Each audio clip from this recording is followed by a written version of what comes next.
On Monday this week, the people of Sri Lanka elected Mr. Ranasinghe Premadasa of the ruling United National Party as their president for a 6-year term. In a tense campaign, he defeated Mrs. Bandaranaike of the Sri Lanka Freedom Party by a margin of 280,000 votes. Despite threats of violence and intimidation, the turnout in the presidential elections was 55-60%.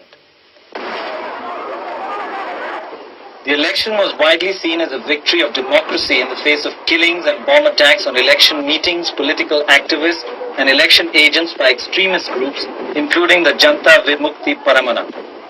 The JVP had called for a boycott of elections and threatened voters with death if they disobeyed the boycott call. The government reacted by imposing a death penalty on anyone who tried to prevent polling. Although by no means a landslide, Premadasa's victory with 50.4% of the vote was comfortably ahead of Bandaranaike's 44.9%. The remaining vote of 4.6% went to the third party, the Sri Lanka Mahajan Party led by Abegunasekara.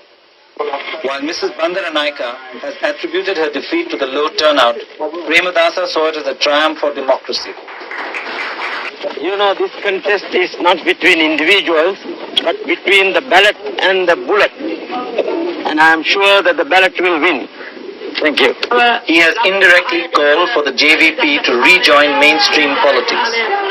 Shortly after the elections were successfully completed, the outgoing president, Vardhane, dissolved the 11-year-old parliament and called for general elections on February the 15th. For newly elected President Premadasa, winning these elections is just a step in the process of restoration in Sri Lanka.